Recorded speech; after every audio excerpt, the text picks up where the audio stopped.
Assalamualaikum warahmatullahi wabarakatuh.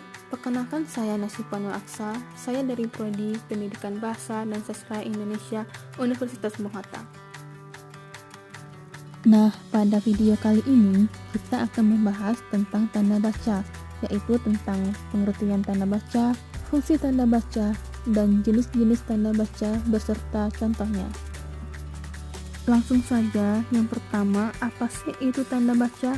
Tanda baca adalah simbol atau tanda yang digunakan dalam tulisan untuk memperjelas makna, memisahkan kalimat, dan memberikan intonasi saat membaca. Penggunaan tanda baca yang tepat sangat penting agar tulisan mudah dipahami.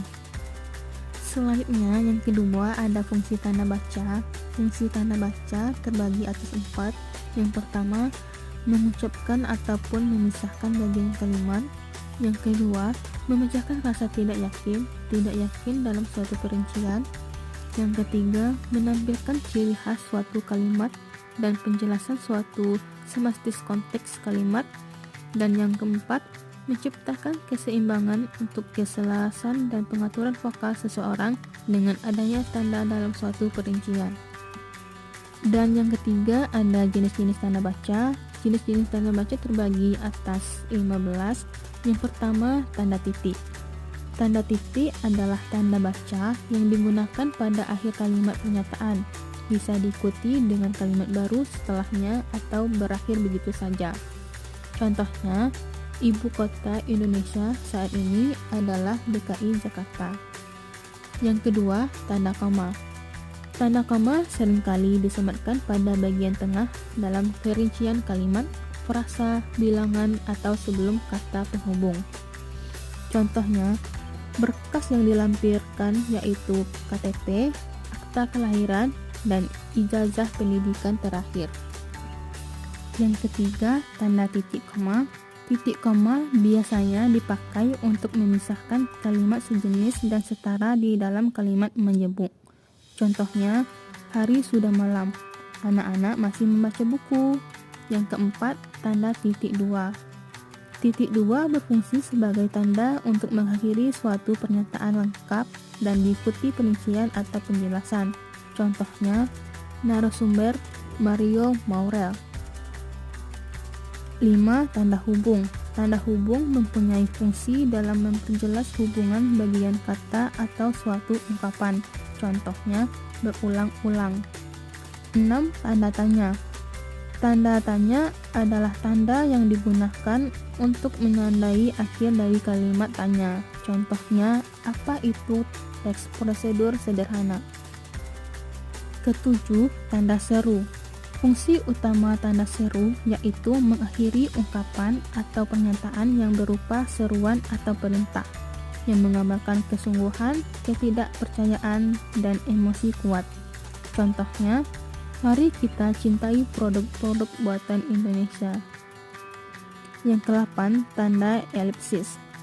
Tanda elipsis berfungsi untuk menunjukkan adanya bagian yang dihilangkan dalam suatu kalimat atau kutipan. Contohnya, silakan pergi dari sini jika kamu ... 10.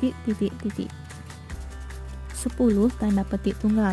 Tanda petik tunggal dipakai ketika mengapit petikan yang terdapat dalam petikan lain, seperti mengapit makna, penegasan kata, atau ungkapan. Contohnya, lockdown, karantina wilayah. 9. Tanda petik.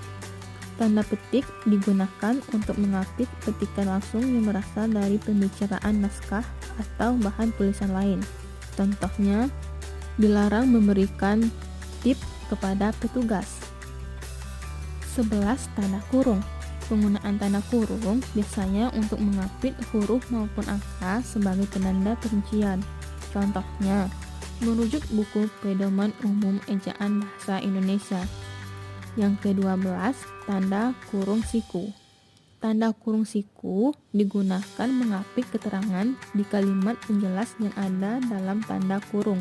Contohnya, ulang tahun proklamasi kemerdekaan Republik Indonesia dirayakan secara khidmat. 13. Tanda garis miring. Fungsi tanda garis miring untuk mengapit huruf kata atau kelompok kata sebagai koreksi di dalam naskah aslinya. Contohnya, rapor siswa wajib diambil oleh orang tua atau wali peserta didik sesuai jadwal. 14. Tanda penyikatan atau apostrof. Apostrof atau tanda penyikat, simbol ini dipakai saat menunjukkan penghilangan bagian kata atau angka dalam konteks tertentu. Contohnya, aku selalu dimanja. 15. Tanda pisah. Tanda pisah adalah simbol dengan fungsi membatasi penyisipan kata atau kalimat yang memberi penjelasan di luar bangun kalimat. Contohnya, Jakarta, Bandung. Baiklah, sekian pemaparan yang terkait tanda baca. Semoga video pembelajaran kali ini dapat bermanfaat dan sampai jumpa di video pembelajaran lainnya.